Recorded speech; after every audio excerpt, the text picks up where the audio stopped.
Off-idle stumbles can be very frustrating to cure, and even more so the bigger cam profile you've selected. But today I'll show you a few things you can try to see if you can make that correction and have a little bit more fun with that new carburetor. Let's go.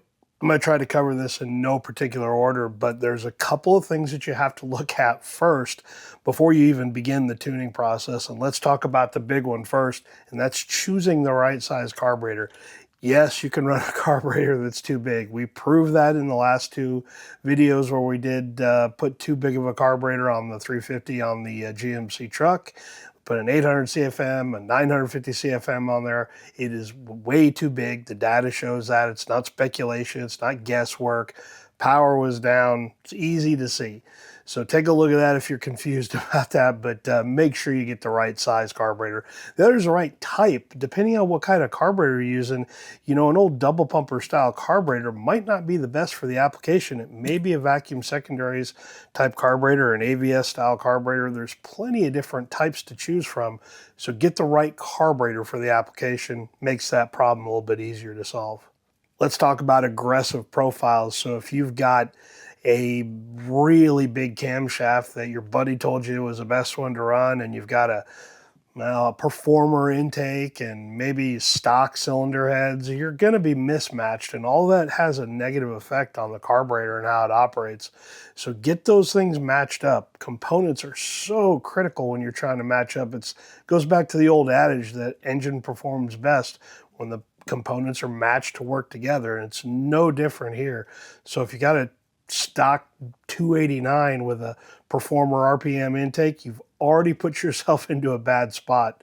You know, the more aggressive the cam, the setup, the compression ratio, all of these things make, you know, curing that off-idle stumble a little bit more difficult, but it's certainly not impossible. We've mentioned this quite a bit in the past about taking one step at a time when you're going through the tuning process, and absolutely that occurs when you're trying to chase down little problems.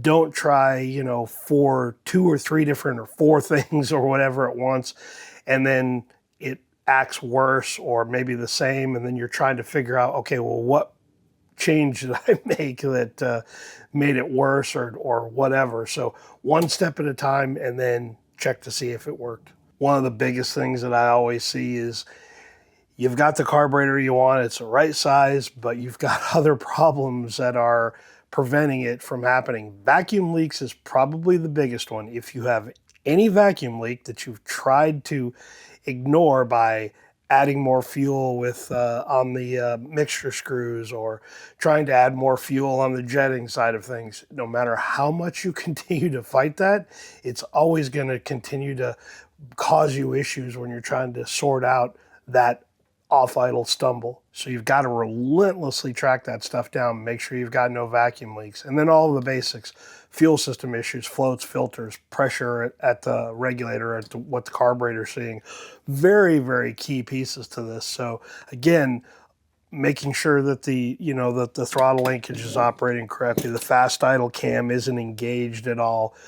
All of those things are extremely important when it comes to, you know, trying to fix something that, you know, is causing you an issue. And as you're trying to make corrections, if you have things that are holding you back, it doesn't matter how good your guesses are, it's going to be very difficult. If you've watched my videos for any amount of time, you know the first one here that's going to come up, and that's ignition timing. You have got to get timing set correctly.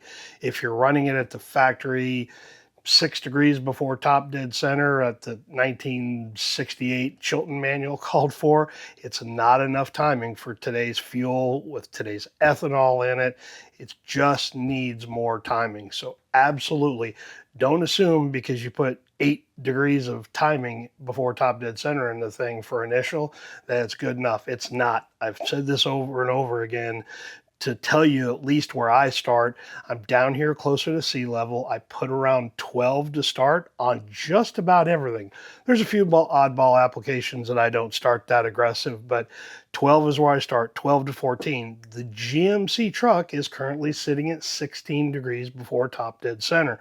That sounds like a lot of timing. It's not. It's a little bit more than a mild 350. We've talked about the cam specs and the profile of that thing before, but Put a lot of timing in it. Start where it's going to do the best for you to cure a lot of those. Timing cures a lot of these issues with off idle stumble. I've tuned through it over and over and over again. It's the first place that I start. It's the first place you should start as well. Next obvious place to go is the accelerator pump. Now this one gets complicated. There is a lot of moving pieces in here. We talk about the accelerator pump on a Edelbrock carburetor, the Performer and the AVS2 style carburetor. Fairly simple. This happens to be a 650 CFM carburetor. Its factory location is in the middle. Move it up, try more fuel, try less fuel if you'd like, but whichever direction you go in, write those things down as you're making the changes. That way you'll know as you go out and drive it. If you forget exactly what you did, you at least know where you started and what you ended up with.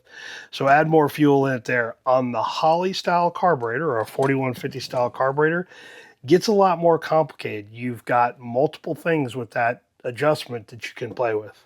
Here's where it becomes challenging. Most people, when they have an off idle stumble, go, oh, it's just not getting enough fuel. And they always add more fuel. Don't get stuck into that mindset. Sometimes it is getting too much fuel, and you need to understand that going in.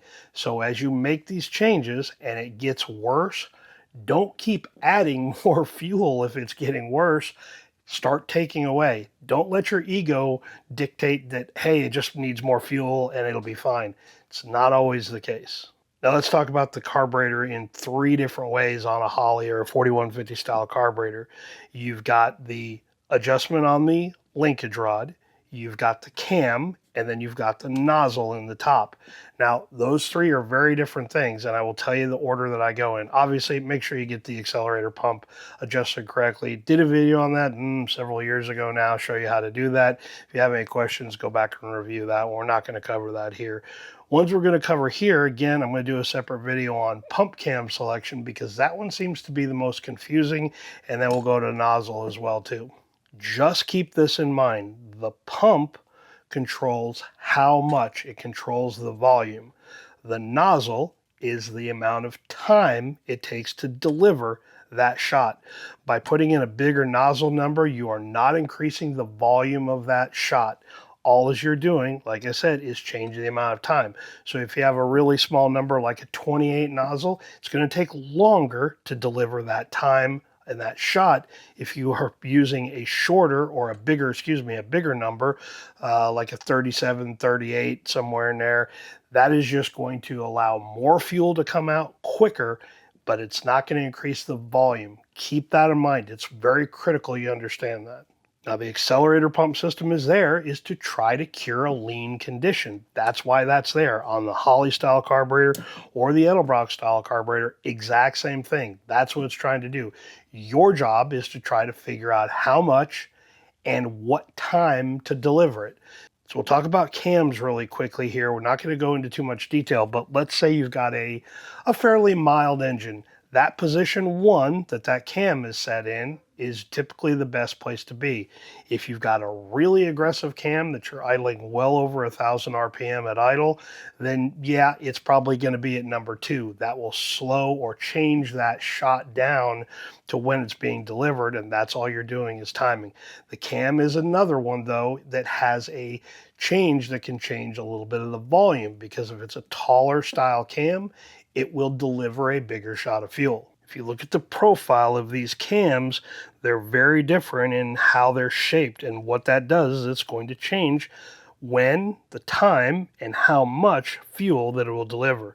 If you're not quite sure on these, and you need to be sure if you're tuning up that style of carburetor, get yourself a selection of cams and keep all the old ones that you can, because you're going to try to use these, or you're going to try to make changes here fairly frequently on the cam type, and it's one of the most undervalued and misunderstood tuning pieces on an accelerator pump on that carburetor. Like I said, we'll do another video on this one here very soon. But if you're not quite sure what these mean and how aggressive they are, I've got a link on my website. You can go download the chart for free, or you can just reference it as you need it.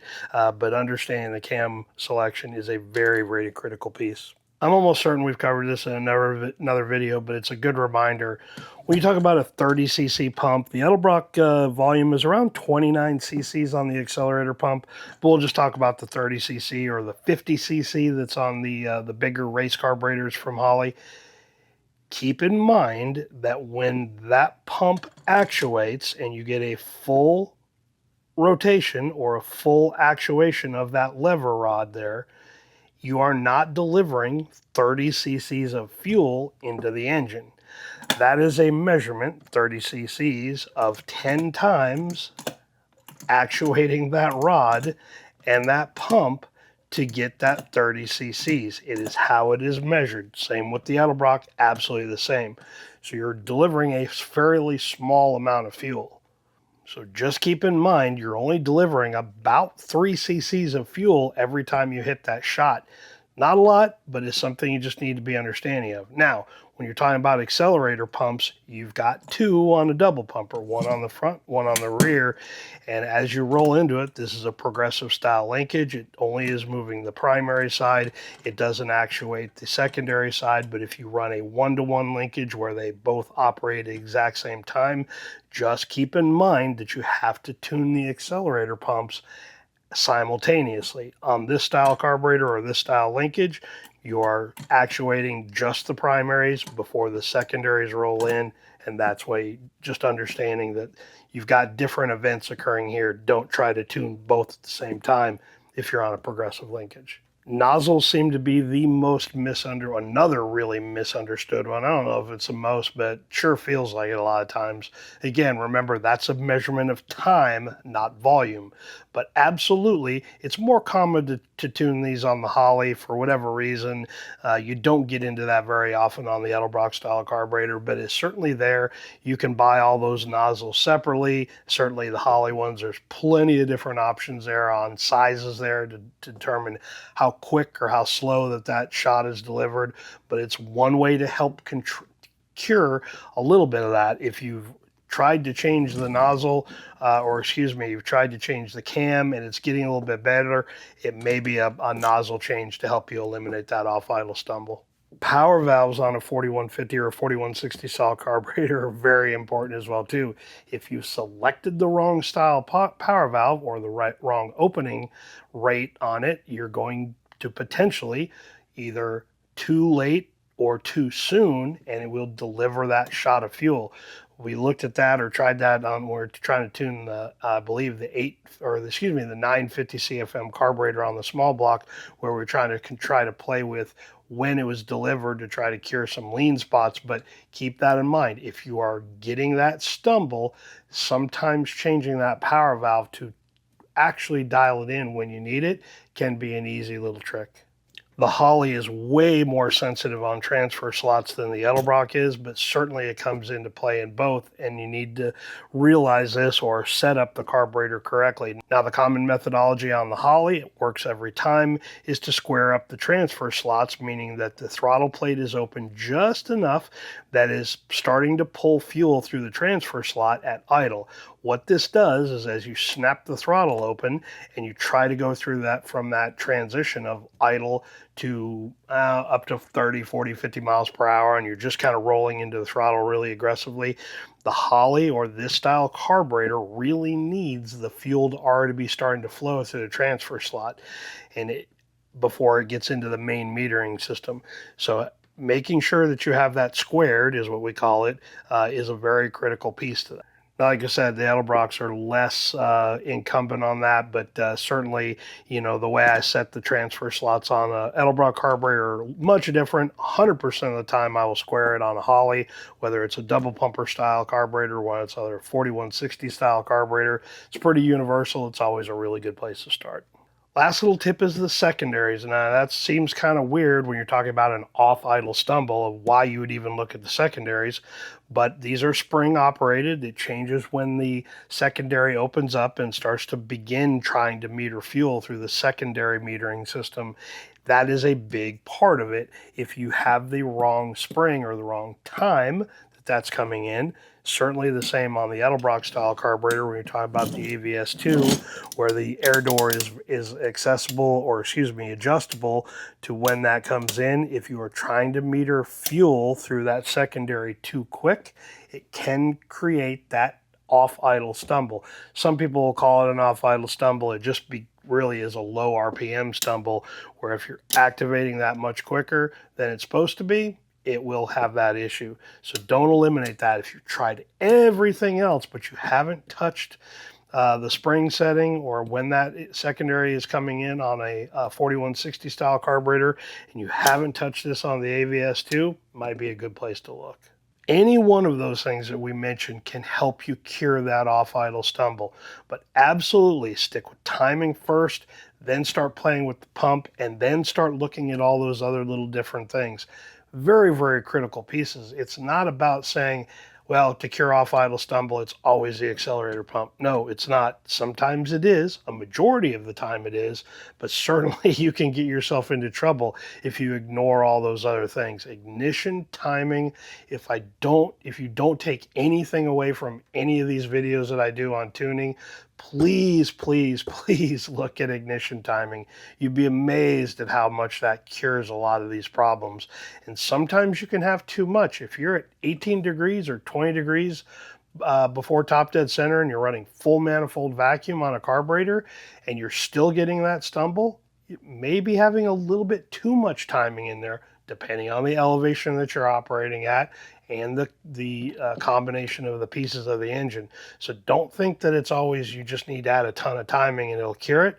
Getting the right timing for the engine is always what we're talking about here. So please keep that in mind when you're looking at it. But all of those little pieces are certainly big. Now, why didn't I talk about every single detail of those in this video?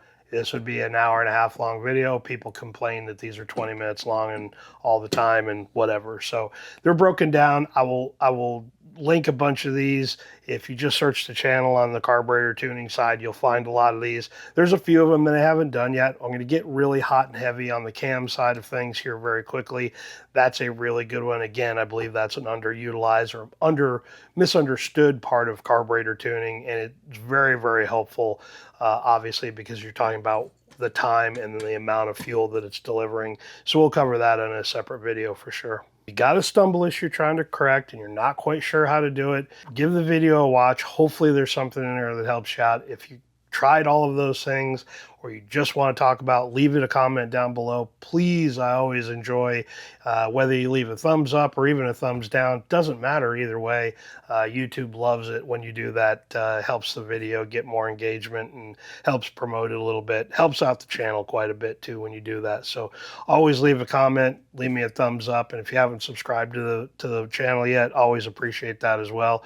Again, if you have any questions, leave them down below. Be happy to help you with it, and hopefully we can figure out why you're having an off idle stumble and how to correct it. We'll catch you guys on the next video. We'll see you.